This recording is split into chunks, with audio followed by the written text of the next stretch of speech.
Assalamualaikum warahmatullahi wabarakatuh. Perkenalkan, saya Rika Tiananda, NPM 1801303 dengan rekan saya Agung Tri Ristiani dengan NPM 1801359. Di sini kami akan mempresentasikan materi tentang kejujuran, pengungkapan, dan tren masa depan dalam akuntansi dalam mata kuliah Teori Akuntansi dengan dosen pengampu Bu Karlin SEMAK. Untuk slide pertama akan disampaikan oleh saya, Agung Tri Ristiani. Kejujuran sebagai netralitas dalam penyajian. Bukti awal mengenai pentingnya kejujuran adalah referensi yang dirujuk oleh Komite American Institute of Certified Public Accountants pada auditing procedure mengenai kriteria kejujuran penyajian sebagai kesesuaian dengan prinsip-prinsip akuntansi berterima umum dan standar-standar auditing berterima umum.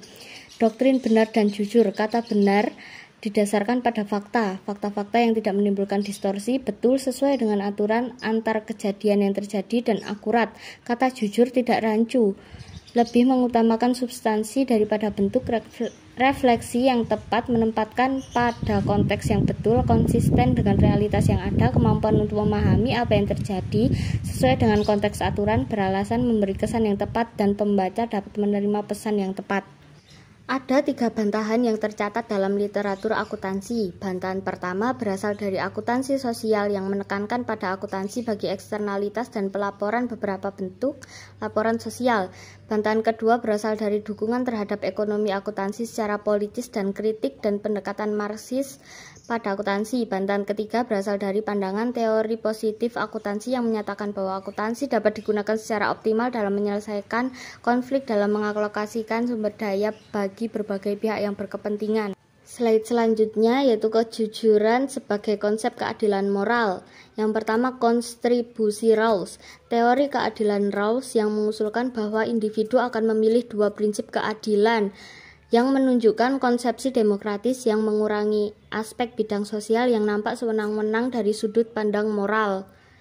Teori kontrak Rawls, sebuah teori institusi sosial yang adil, dapat disebut sebagai sebuah konsep kejujuran dalam akuntansi. Yang kedua, kontribusi Nozick.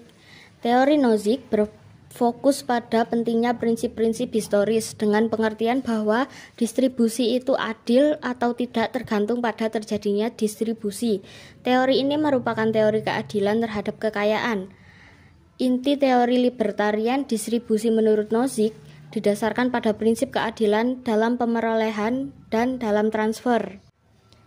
Untuk slide selanjutnya akan dijelaskan oleh saya, Rika Tiananda. Yang selanjutnya yaitu kontribusi Gerwit. Tujuan teori keadilan Gerwit ini adalah untuk memberikan pembenaran rasional bagi prinsip-prinsip moral agar dapat membedakan secara objektif antara tindakan dan kebiasaan yang benar secara moral dengan tindakan dan kebiasaan yang salah secara moral. Teori ini dapat diterapkan dalam akuntansi karena teori ini menekankan pada hak kebebasan dan kesejahteraan bagi semua orang yang dipengaruhi oleh aktivitas perusahaan dan untuk pembentukan aturan-aturan institusional dan akuntansi untuk menjamin pelaksanaan hak-hak tersebut. Untuk selanjutnya yaitu kejujuran dalam pengungkapan. Usulan pengungkapan Bedford. Untuk mengembangkan pengungkapan akuntansi diperlukan pengembangan karakteristik pengungkapan ini. Yang pertama, pengembangan lingkup pengguna dari pemegang saham, kreditor, manajer, publik, serta umum sampai kelompok-kelompok publik. Untuk yang kedua, pengembangan lingkup pengguna dari pelaksanaan evaluasi ekonomi. Kemudian pengembangan jenis informasi, pengembangan teknik pengukuran dari aritmatik dan sistem pembukuan menjadi bidang ilmu total manajemen. Kemudian pengembangan kualitas pengungkapan dari yang sempurna untuk memenuhi kebutuhan masa lalu untuk meningkatkan relevansi pembuatan keputusan tertentu. Dan yang keenam, pengembangan media pengungkapan dari laporan keuangan konvensional menjadi pengungkapan multimedia yang didasarkan pada psikologi komunikasi manusia. Selanjutnya, pengembangan ini dipengaruhi dan dimotivasi oleh seperangkat sikap teoritis yang mempengaruhi akuntansi. Teori-teori itu adalah teori mengenai hak untuk mengetahui, mengenai kelebihan informasi, mengenai sistem yang diperbaiki, mengenai relevansi, dan mengenai ketepatan. Teori Lev mengenai kebijakan akuntansi yang wajar dan efisien.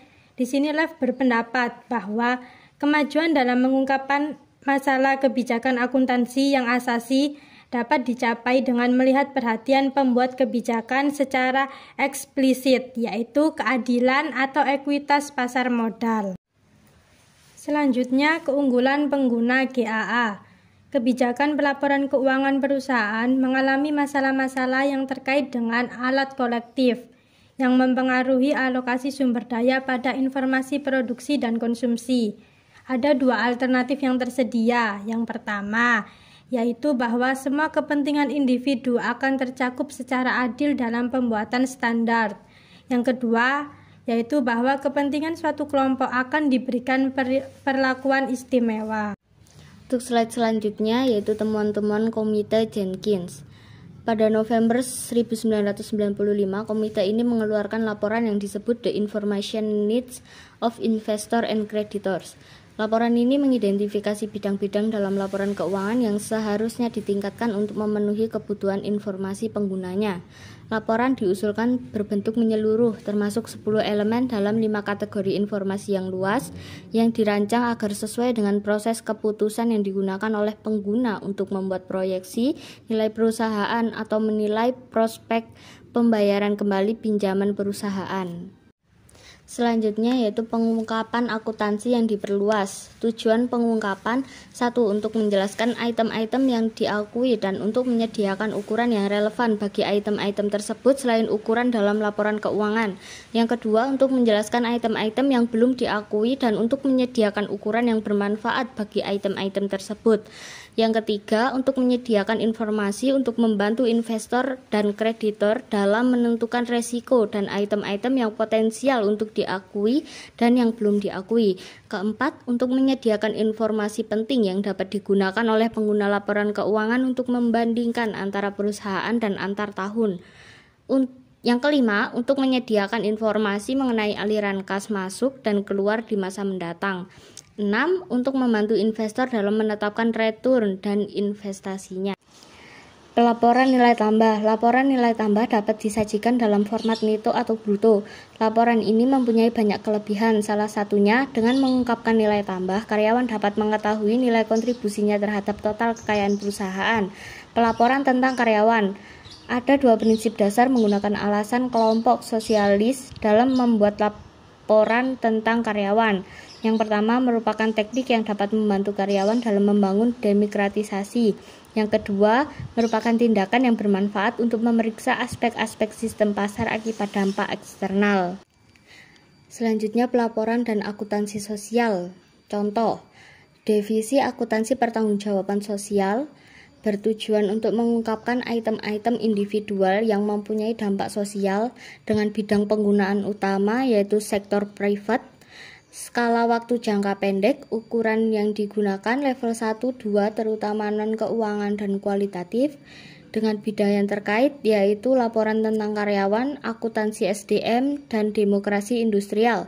Yang kedua, divisi akuntansi dampak total. Tujuannya mengukur total cost baik publik maupun privat jalannya organisasi. Bidang penggunaan utama sama yaitu sektor privat, skala waktu jangka panjang dan menengah, ukuran yang digunakan finansial EEE level 3, bidang yang terkait perencanaan strategis dan analisis cost benefit. Yang ketiga, akuntansi sosioekonomi dan akuntansi indikator sosial.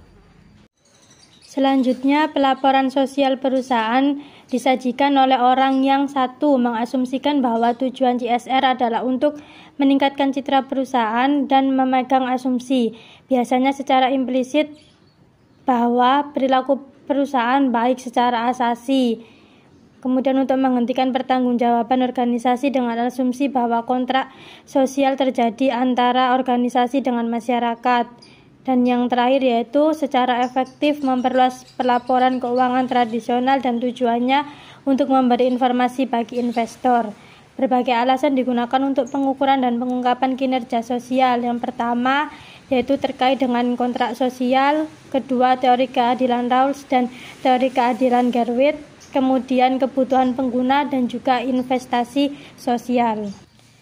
Selanjutnya, pengungkapan informasi penganggaran berdasarkan kesulitan dalam mengidentifikasi dan mengestimasi peramalan. Mauch mengusulkan pemeriksaan. Yang pertama tentang keakuratan aritmatik, yang kedua integritas internal data ramalan, ketiga konsistensi dalam penerapan prinsip-prinsip akuntansi, yang keempat kecukupan pengungkapan, kelima asumsi-asumsi yang masuk akal, keenam proyeksi-proyeksi yang masuk akal. Pelaporan dan akuntansi aliran kas. Tujuan laporan keuangan adalah untuk melaporkan kepada pihak-pihak terkait untuk membantu mengevaluasi stewardship manajemen. Akuntansi berbasis aliran kas didefinisi dengan benar sebagai catatan yang bukan hanya penerimaan dan pengeluaran kas pada satu periode, tetapi juga aliran kas masa mendatang yang dimiliki atau dipinjam perusahaan sebagai akibat penjualan dan pengiriman barang-barang tertentu. Selanjutnya yaitu akuntansi sumber daya manusia. Pertama, kemanfaatan sumber daya manusia. Definisi akuntansi sumber daya manusia adalah proses mengidentifikasi dan mengukur data mengenai sumber daya manusia dan mengkomunikasikan informasi ini kepada pihak-pihak yang terkait. Ada 3 tujuan utama akuntansi SDM, yaitu yang pertama, identifikasi nilai sumber daya manusia. Kedua, pengukuran kos dan nilai orang pada organisasi. Ketiga, investigasi dampak kognitif dan keperilakuan informasi-informasi tersebut. Yang kedua yaitu teori nilai sumber daya manusia. Di sini ada beberapa faktor yang menentukan nilai manusia dalam organisasi. Yang pertama yaitu faktor yang menentukan nilai individual, dan yang kedua faktor yang menentukan nilai kelompok. Yang terakhir adalah ukuran aset manusia. Yang pertama dengan metode cost historis, yang kedua metode replacement cost, yang ketiga metode opportunity cost, yang keempat metode kompensasi, yang kelima metode adjusted discounted future wage, yang keenam mengukur dengan ukuran non moneter. Literatur yang kami gunakan adalah buku teori akuntansi dengan penulis Ahmad Riyadi, Delkowi, buku 1 dan buku 2 edisi 5 dengan penerbit Salemba 4. Sekian presentasi dari kami. Mohon maaf apabila ada salah kata dan juga penyampaian kami yang terlalu cepat. Kami mohon maaf yang sebesar-besarnya. Semoga presentasi yang kami sampaikan dapat bermanfaat bagi semuanya. Terima kasih. Assalamualaikum.